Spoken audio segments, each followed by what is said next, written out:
Hey guys, Strong Style Studios back again. Alex, Noah, and the Orange Dream Justin here. We're going to be doing another episode. We're talking about the recent episode of Monday Night Raw featuring probably the match of the year so far between CM Punk and John Cena. I also want to touch upon TNA.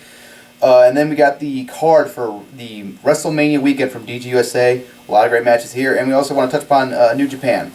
So let's start things out with the big news coming out of Monday Night Raw, which was probably the best Monday Night Raw I've seen in a while. Just solid from top to bottom, I thought. I didn't see the whole thing. Okay. I mainly saw just the main event because I was told I had to see that. So You did. Yeah. I thought that this Raw was easily the best 3-hour Raw that they've put on. Probably, yeah. So Okay, what's the big news? Well, first and foremost, let's talk about the first segment, which was Brock Lesnar and Triple H beating the shit out of each other. That was awesome. I am now officially excited for their match at WrestleMania just because if they wrestle like that and then bring that level of intensity, I'm sold. Mm-hmm. That was better than their whole match at SummerSlam. Right. That was a match going into WrestleMania I couldn't care less Yeah, about. exactly. And that segment on Raw really changed that for me. The intensity, the blood, obviously, brought another thing to it. Man. And the thing is that was nice about it is they didn't shy away from it either. No, they didn't try to cover it up. Or Triple H later cut a promo mentioning the blood. They just didn't. It just felt like a different Raw. Yeah, you know, it felt more intense. You know? Yes, and that I love that. Yeah, that was great. Did you see that? Well, I saw the clips of it the bleeding all over the place, and that's what they really need to do is to get. I think they probably felt that the excitement going into this match isn't quite where it needed to be, so they need to do something special. Yeah, special. It looked to me like Brock Lesnar got busted open the hard way, and maybe he did, but just like fuck it. Well, yeah, I just mean the segment in general, just having a brawl of that intensity and. Yeah, it was obvious like they were gonna do it. It was like couldn't be more clear, but the way they did it just really worked. You know. Mm-hmm. Yeah, so that was the first time that Triple H has come out in years, and I was like, okay, this is gonna be good. He got big because normally when Triple H's music's hit, there's a promo, 20-minute promo right? coming. You know it's gonna be long-winded and somebody's getting buried. Yeah, exactly. That's a great quote right there. Yeah. Okay. Then we also had on the show we had further Daniel Bryan Kane shenanigans. Like they're dragging out this. That's got to end. Yeah, they're really dragging that out. I don't even know if at the pace they're going to even ended at Mania, are they? They got a month before Mania, man. They got but it just doesn't look like they're going that way. I don't know.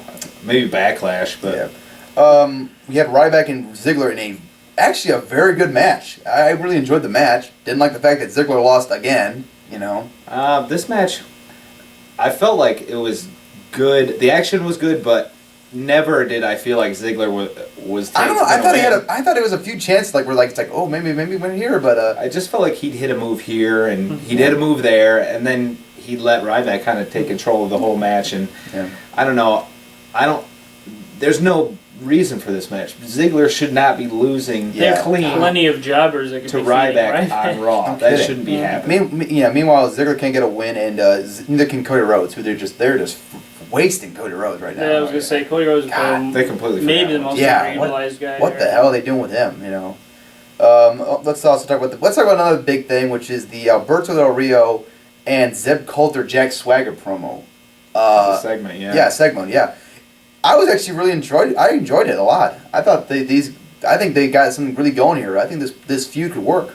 Yeah, I thought this was really well done. Mm-hmm. And with the whole Zeb Coulter thing, at first I hated it. I didn't like the idea of it. I thought it was way too racially, profiling and stuff like that. Yeah, they just went down the racial road, and it was going to be mostly just a guy trying to get heat. Mm-hmm. But when they came out there and Dirty Dutch was out there cutting his promo, and he was bringing out facts. Yeah. And that was interesting to see. I might not agree with everything he said, but at least he was bringing out facts. Mm-hmm. And it was cool that they did it right to Del Rio's face. And Del Rio, you could tell, didn't like some of the things he was saying either. Mm-hmm. But I think Del Rio's his defense could have been a little better. You know, he could have got into the... Yeah, Del Rio's... I don't think Del Rio's strength has ever really been his promos, especially like as his face. His face ones have been kind of but, you know, a face really doesn't need to have the best promos in the world. He just needs to get the crowd on his side, and Del Rio's got the crowd. The thing is that hurts it a little bit is when the heel comes out and cuts a promo and he wins. You know, when he wins that verbal debate. The thing is, I don't necessarily think that what Zeb Coulter is saying is correct. I think that Del Rio didn't capitalize on some of the things. Coulter mentioned things about Mexico's government. Yeah. And I think that Del Rio should have capitalized on that and said, you know, if the government was perfect, people wouldn't be coming here. You know, that's a topic. You know, that's something that he could have touched on. But overall, that was a great segment, and it was very heated and intense. You could feel the tension. It was good. I also kind of like the match between him and Swagger and Miz. I thought, you know, Swagger's been looking actually... I've been enjoying Swagger's matches more. Like, they're actually making him look like a dominant, you know, force to be reckoned with, you know, and like I like that a little bit. I also really like how like they're really doing a good job of like showing him like go after someone's knee, and they're really doing better like a chemistry of like, or a psychology of like going after a leg and everything. So set up for the ankle lock or whatever he calls it. The Patriot Act. The Patriot Lock or whatever I think it's called now. It was the Patriot Act, and now everybody calls it the Patriot Lock. So I don't know which one is which. If it's supposed to be either. I guess. I'm not a big fan of Swagger. I've never been a big fan of Swagger. I think this is helping him a lot. Yeah. His matches have improved slightly. I'm still not a big fan of his.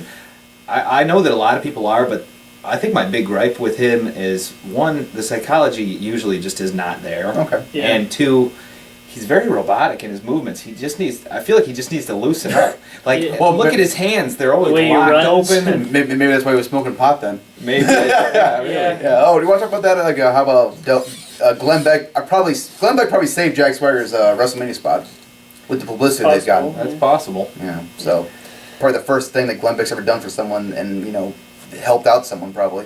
Inadvertently. Yeah, inadvertently. Yeah. Well, I was just going to say, like, again, like, I think it's cool to have an idea of them going after someone in the media. Like, not Glenn Beck. That's the thing. Glenn Beck is not the right... He's not the voice of, like... He's a voice of psychopaths, what he is. Well, he's not on Fox News anymore. He doesn't have... Oh, he's not on Fox News anymore? No, he doesn't have... Really? He has his own radio show. He doesn't have much of an audience anymore compared to where it was a few years ago. He's basically not relevant anymore. Right. Wow. It'd be kind of like going after Rush Limbaugh as a radio personality. It's worse than going after Rush Limbaugh. At least not going after Bubba the Love Sponge. That's the thing. What I didn't understand, I'm sure that when they invited him, they just wanted TV. You know, great ratings. But I mean, what's your best case scenario here? You convince him that you're right, and then he's a wrestling fan. Like, I don't want him to be a wrestling fan. Fuck him. Yeah. Like, I don't. Who cares what he thinks at all? Yeah. This whole thing about sending people to his show and like that. I'll tell you about Michael Cole going out there. I got. That's pretty funny. That was funny. I liked Michael Cole going out there, man. Michael Cole has balls for that one. Yeah. But the thing is, there's no reason for anybody to be offended by what Glenn Beck said about wrestling fans. He doesn't know anything about wrestling. He doesn't know anything about anything. Who cares? I couldn't care less what he thinks. He knows how to act like he's offended by something and cry. I will say the interesting thing about this angle is it's kind of counter to what WWE normally does. It's where the heel is actually racist and is xenophobic instead of having like the patriotic face who's xenophobic and doesn't want... And it just seems very... It was just kind of weird, like, you know... Linda is a Republican nominee last year. Vince is a supporter of Romney. And he invested a lot of money in Romney's campaign, and then now they're taking shots at the Tea Party and making them the villain. Yeah. And Glenn Beck, who's also very red, very Republican. Yeah. It's just strange to see. Yeah. All right, this is getting very political. That's kind of where this storyline is. Okay. Let's talk about the Shield cutting a very nice promo. I thought all three guys in the Shield are really kind of fitting their roles really well. I thought Dean Ambrose obviously grabbed the mic. Roman Reigns still a little rough around the edges, but he's not horrible. I think he's better at wrestling, you know. He wasn't meant to be the mic guy anyway. No. But Seth Rollins, man, he's gotten a lot better on that mic. You know, especially from his ROH days, he's improved quite a bit. I will say this about Reigns though. It's like at first I was wondering, you know, if he was the best guy of the group, but he really is. It's like you want to take a guy who's kind of an untapped talent and put him in that role and give a guy a chance to improve a lot. I've been very impressed with him. And he definitely has fits the look the role, for the role of the muscle. Oh yeah, he's perfect for it. I think that another guy that they've on the roster that they've tried to push as the muscle, and that's Big E Langston. I think that he doesn't fit that role that well. He doesn't. Because you look at Roman Reigns, he's the guy in the background with his arms crossed. He's angry. He's coming to. He wants to hurt you. You know. They do the talking. I do the hurting. You know? That's the kind of feel that you get from him. Once in a while, he'll talk and just say something very simple, very little, and then just hand the mic over to him. That's what I love about it. He is the muscle. Yeah. You know, you don't expect him to think too much. You just expect him to act. Right. And he yells a lot. And the thing is, when he first came in, when I heard that it was going to be these three guys, of course I love Ambrose and Rollins, obviously. Yeah. But when I heard Reigns, I was like, okay. It's like, he's from the Samoan family. It's like, okay, that makes sense for why they want to have him on television. He's got the look. Yeah, he's got a look, yeah. So I'm like, okay, this is obviously their guy, but they were sticking him with two indie guys to kind of probably help him get his ring style a little bit better, but he's definitely a guy that they want on television. This is a good way to introduce him, and it's worked. The experiment has worked. Definitely has. And the Shield, I damn near, I say that's probably the best thing that WWE's done in a long time. Everything about the Shield has been working. They can do a lot with these guys, and I hope they continue to do a lot. I'm excited for what they're doing with these guys. But WrestleMania, it's looking weird, what they're gonna do, because they have Sheamus involved with this really weird feud with Barrett right now. I'm confused. Yeah, it's the whole thing about they have they're going to I would love a match once again Barrett gets bullied. Yeah. And fights back. Yeah, but they got the whole thing with them two fighting over a movie. I want to see the feud between these two, but can we do it any other way? This movie that Barrett's probably doesn't have any lines in. Yeah, he doesn't. He doesn't have any lines. Yeah, he's the muscle. But so they're doing that, but then again, Sheamus is involved with the Shield, so I'm kind of wondering what they're going to do at Mania. Is Sheamus going to be facing Wade Barrett, or is Sheamus going to be facing the Shield? Right, because right now it feels like it's going to be the Shield versus Ryback, maybe Orton, and one other guy. Yeah. But maybe Jericho. That would be fine with me, but why is Sheamus? It's like they were like, well, shit. I don't know what else. Who should we put in this segment? It didn't seem like they had anything planned for him all along. They're not doing anything now. Right. Meanwhile, what happened to Bo Dallas? That's what he just kind of disappeared. Dropped from story. I mean, I'm not crying about it. No. It's just very he was strange. Yeah, he wasn't. He was a little green. But let's talk about the biggest part of Monday's Raw, which was the match between John Cena and CM Punk. Winner going to WrestleMania. Wow. Yep. Holy crap. Amazing awesome match. I'd say this was... I can't think of a better Raw match. This is the best Raw match I've ever seen in my life. Yeah. This might be the best television match I've seen. Maybe there's a Clash of Champions match, but maybe the only one that these ones I can't think maybe of the only one that might come close was John Cena and Shawn Michaels when they had that hour-long match. That was great. That might be the only one. I think this was better. I think John Cena had a better match. I think so too, man. These guys. It was almost flawless. These guys just went into so many different counters and everything flowed together. I love watching these two guys wrestle. These guys are just born to work together. Yeah. It's so much fun to watch these two guys wrestle. Just the counters they throw out together, the counters to their signature moves. It just shows that they know each other. This was probably the second best match they've ever had. Obviously, Money in the Bank was the best one they've ever had. But good for very different reasons. Very good. Yeah. Definitely. This one it was just the level of intensity. You're just like, how is this going to end? And it was. This match, these two guys just went at each other, balls to the wall the whole match, just throwing everything. We saw Cena do a Liger Bomb. We saw Cena do a Hurricanrana, and actually a decent one this time. But we saw CM Punk do a pile driver. When was the last time you've ever seen a pile driver done on wrestling on WWE? That's the thing about this match is it wasn't just they threw everything at each other, but it was psychology too. Yeah, that's the thing. They reached a point in the match where they knew that they weren't just going to put each other away. And they had to go outside their normal moveset. Yeah. And that's why when Punk used the pile driver, it works so well because we've been conditioned to never expect it ever. The crowd almost hushed after it happened. Then they popped for the count, but they went to a hush. They're like, did you see that? The last time I saw a pile driver that I honestly remember was when Shawn Michaels did it to Cena on the steps. Yeah, oh my God, that was crazy.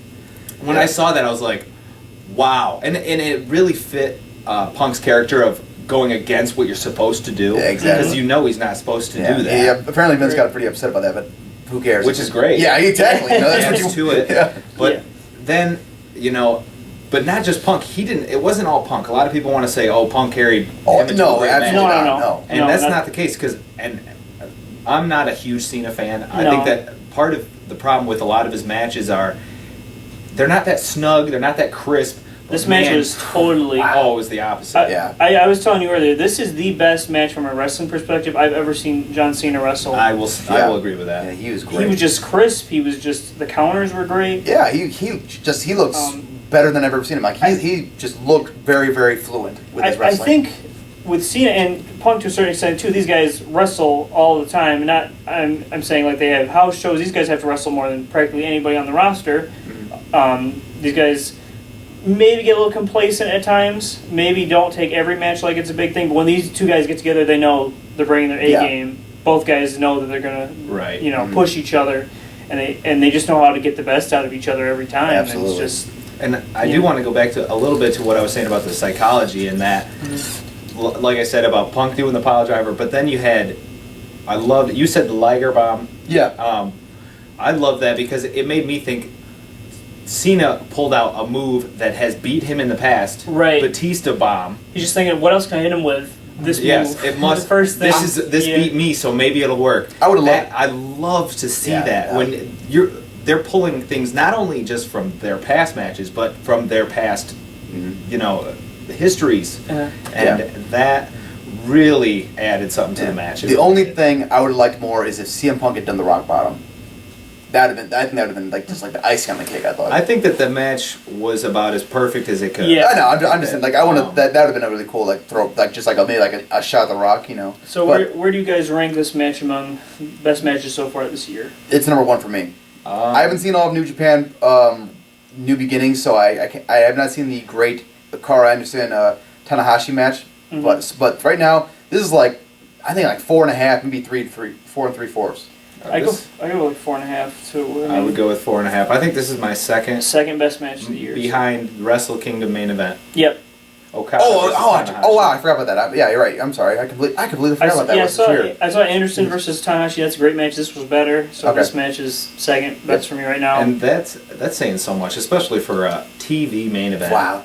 And this is just reminded me of what WWE can do. They can just throw this match was kind of random, but it had a story because Cena felt like he had to prove that he could beat Punk because he really hadn't done it. yeah, Right. and I was there, and I was so worried. I'm like, oh great, they're just gonna throw him in the match. Cena's gonna get the win, and Punk's gonna look like crap. And just like I was so happy to be wrong about that. Like that they actually gave it time. They let Punk look good, and they actually made it like feel like an important match. I was like, thank you WWE for this. And one thing I want to say is, and I think I said this to Justin earlier, was that why couldn't The Rock win the match the same way? no kidding. I mean, that match, Cena doesn't look bad, No. Punk doesn't look bad, No. but nobody came in and interfered. No. Why can't that happen more often? Why does The Rock have to be protected so much? Yeah. But, I mean, that's another topic for another day. I was right now though. I think this was John Cena and CM Punk saying to Rock like, okay, Rock, this is what we can do. Let's see what you can do with us. You know. Yeah. That I think it was meant maybe a message like the Rock like it's like you know hey you got a lot to build up now against. Yeah, well, the question is if Cena can bring it, it's like if Rock can bring it Rock's to got, Mania this time. No, you can't get winded after 5 minutes, Rock. And also, we completely forgot to mention this. Over the weekend, The Undertaker returned at a live event. So we will see where that goes. I'm very happy WWE didn't have him show up on Monday Night Raw. There's too much going on. Yeah, they kept the focus on the match between John Cena and CM Punk. I like that a lot. I expect him to be on this Monday, though. One more thing I wanted to touch on about that match is that I've heard a lot of people saying things about it, like, oh, it's not as good as this match, or it's not as good as their match at this event. And the thing is, I think that if people could just accept it as this is a great feud, a great wrestling feud. You know, you look at like ROH with Danielson and Nigel. Yeah. You don't go back and say, oh, that match wasn't as good as their other match. Yeah. No. Look at the body of work here. It's beautiful. They're not trying to have the same match every No, That's the thing. They're trying to make them different. They're good in their own ways, so they're hard to compare because they're good in different ways. Exactly. Yes. Yeah. That's well said. That's what Okay. Now, Noah, you wanted to talk about a little bit about TNA before we get on the next topic? Yeah, I wanted to touch on the fact that I mean, we've talked about how they're down to 4 pay-per-views a year. Yeah. It seems like they're almost fading from my conscience. Right. Yeah, I mean, it's just, so strange. Last summer, they were red hot. They Oh, were yeah. probably as hot as I can remember them. And they were. It couldn't have come at a better time because WWE was kind of like in a downward slump, and they snatched up the opportunity to become the better promotion at the time. To me, they just feel kind of there right now. It's like they exist, but what they're doing doesn't seem to really matter. No, right everything now. they're doing is just not. It's not really clicking. I mean, this is a promotion that is used to being considered the worst promotion of the year every year. Yeah. But let me say something. This year, they're really setting the pace because this stuff is not worth watching. There's no reason to turn into Impact. No. Why should I? I've seen Hogan do everything there is to do in wrestling, but now I have to see him do it again. And then Sting, yeah. but this time I get to watch him do it in a t-shirt.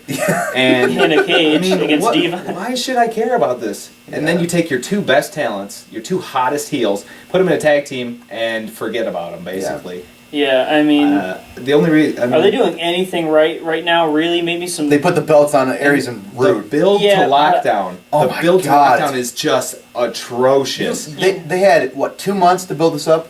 And we still, like, I could not give a shit less about this match. No. Or And pay-per-view. why is Bully Ray facing Jeff Hardy? Bully Ray is supposed to be in a feud with Aces and Eights. What is happening? Neither of these guys are heels. They're both faces. Why should I care about this match in the least? Oh, speaking of a match that I shouldn't care about the least, how about Wes Briscoe versus Kurt Angle in a steel cage match at Lockdown? I don't know. It just seems like... I guess whatever happened over the summer was the anomaly because they're just kind of back to... It was a once really in a having blue moon thing. Once again, just being directionless has been their biggest problem. They just do not seem to have a direction. No, it's almost, I mean, they watch WWE and they kind of have an idea of what wrestling is, so they just stick with that and that's comfortable. It's like, what is the end game here? It's just like, I guess to get Hogan over is the ultimate end game of every storyline they do. That's how it Sting, seems. I don't know. I don't know why I should tune in to watch Impact when you're building up to pay-per-views that don't matter at all. At this point, like, I'm not going to be tuning in unless I hear something's exceptional, which I'm not holding my breath for anymore. But Although, yeah, it's. I mean, they have a lot of talent still. They've got some good matches. They don't have the brains to use them. Yep. They don't have the brains to use them. It's plain and simple. Mm-hmm. All right. So you got your TNA rant out? Yeah, that's Okay. about as All good right. as it gets. All right. Let's talk about something a little bit more prosperous and a little bit more potential, which is the WrestleMania card for Dragon Gate USA. The first one, which is April 6th. The main event we've already talked about, Johnny Gargano versus Shingo for the Open the Freedom Gate Championship. That is going to be awesome. Yep. Good. For the United, is it the United Gate Championships? That's the tag. Yeah, the tag team. Okay. We have Shima and AR Fox defending against the Young Bucks. That should be very great. good. That's going to be Very awesome. good. High spots everywhere. Yeah. Oh, yeah. That's going to be crazy. I expect AR Fox to nearly kill himself at one Like point. he does in every single Yes. match. Just so that should be a lot of fun. Shima beating up on the Bucks was going to be fun. Shima, I think, didn't the very first Dragon Gate USA show, Shima had a tag team match with the Bucks? Yes, he did. Okay. Plus, So, I mean, Shima's been in PWG so many times. God, He's definitely... I love Shima, man. I wish he came to the US more and just did more shows all around because he's Yeah. great. Next up, we have Akira Tozawa taking on Ricochet. Ooh. That's going to be... Oh really, my God, I would really want to see that. That's going to be awesome. Man. That's going to be insane. I don't even know what to say about it. It's going to be odd. Like, Yeah. just look on the two names there. Just get ready to have this face yeah. the whole time. The thing that I love about this match is that on paper, or if you just look at the guys, their pictures, you're like, oh, it's just going to be two fast guys flying around. Tozawa's going to Tozawa bring is some going to pain hurt you. to this match. He's going to hurt. I mean, you Ricochet is going to be flying better all strap up He's the going chin to throw strap. him. 'cause He's you're going to be gonna throwing hurt. him into the fifth row. He's going to be. I can't wait. This is going to be awesome. Okay, and next up we have Sami Callihan taking on the returning Uhaa Nation. Interesting. That's just interesting. because Sammy, I like Sammy a lot. it's a big return match to have. I love it. They're not just feeding him a jobber just to get him over. They're going to put him against Sammy. He's like, well, see if he can still. I think I'm excited, man. I'm a big fan of Uhaa Nation. I'm excited to see him back. Yeah, I really hope it's a good match. I expect that it can be. It's Sami Callihan. It's just going to be hard to get for Uha to come back. Oh, he's got a lot. I mean, that's a long time to be off. Yeah. He was gone for a year. He's gonna have some rust. Well, he is actually going to Dragon Gate right now. He's left. He should be like arriving there like any few hours or whatever. But he's going to be in a few tag team matches with BB Hall, taking on the tag team champions over there in Dragon Gate. So he's getting the ring rust out of the way, and the guy, he's actually been working at like some other smaller promotions. So this is just his return to Dragon Gate USA. Yeah, still a big match. Yeah, big match. Then we got Brian Kendrick, who I guess is going to be working with Dragon Gate USA for a little bit. Going to be taking on Rich Swann. I'm not too big on Kendrick anymore, but Swan's great. So yeah, Swann will probably make it entertaining. Yeah, it'll be fine. Good undercard Kendrick match. is complacent. I haven't seen Kendrick wrestle in a while. Last time I saw him, he didn't seem to care that much, and this should be decent. very sloppy too. Yeah. Okay. Hopefully, Swann can get something good out of him though. Okay. And next up, we have John Davis taking on Samurai Del Sol. Samurai Del Sol is going to get thrown on the ring like a rag doll. Match. Destruction. Yeah, that might not be that great of a match, but I mean, it'll be. I'm sure there'll be some fun spots. Oh yeah, Yeah. Samurai Del Sol's good. I think John's actually. He'll bump. Yeah, John pretty good, but yeah. And then we have a 6-man match between Chuck Taylor, Eric Cannon, Jigsaw, Tony Nese, Fire Ant, and Shane Strickland. Don't know who Shane Strickland is. Strickland. Strickland. He's from Strickland Propane. Maybe. Okay.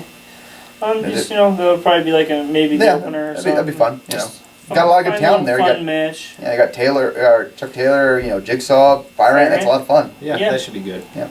And then for the April 7th show, we have the 6-man match is returning. We have team of Shima and his team taking on Johnny Gargano and his team. They have not announced participants yet. I'm predicting probably AR Fox with Shima, maybe Ricochet. I don't know if I think Ricochet's kind of turned heel or whatever, but maybe probably Johnny Gargano obviously going to have Rich Swann in his team, and I don't know who else.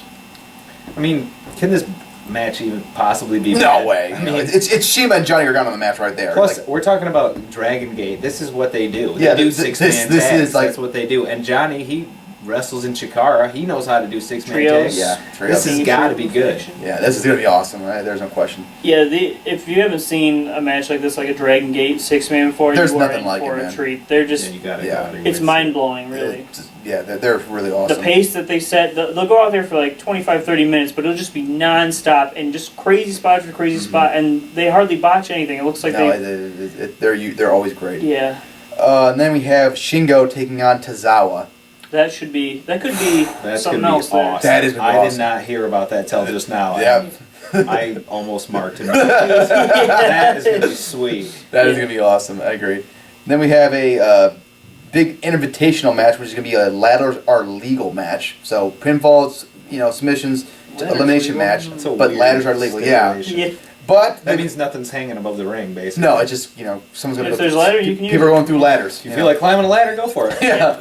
Well, there's only a few guys in it so far, but more people will be announced later. But the Young Bucks are in it, so that's good. Instantly, that's okay. That's gonna be great. And Samurai Del Sol is gonna be in this. Okay, so I'm looking forward to this match now. Yeah. This is gonna be crazy. Yeah, and one other guy, Facade, F-A-C-A-D. Facade. Yeah. Have you heard of this guy? I have. He's not great. I mean, he's okay. He's kind of sloppy.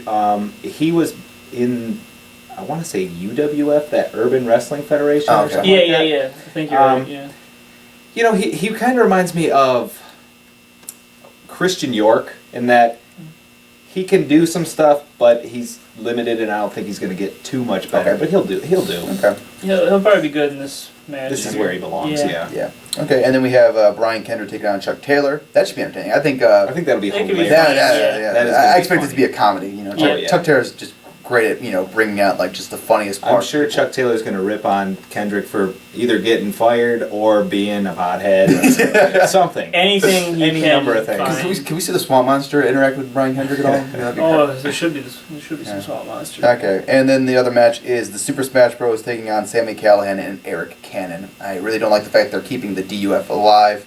I think Sami Callihan should be a main event guy, not being wasted in tag team. But yeah, I think this is fine though. Yeah, I'm glad Sami Callihan's working with some talented guys though, because Super Smash Bros. Are great. So another good match with Super Smash Brothers. They're still not getting the main event matches yet, but it's still another good I'd love to see Shima and AR Fox take on the Smash Bros. That'd be an awesome match. Yeah, I mean, there's a lot of great matches they could be having. Yeah, definitely. But I mean, we don't want to write this match off. Sami Callihan is definitely a top talent. Eric Cannon is. He's a good tag team guy. You know, he's a great tag team guy. Experienced tag team guy. He's a veteran of the independent scene. Mm-hmm. He can work a match. Got some great strikes too. He's throws a punch hard. I don't know if it's good enough as Uno's Falcon Punch though.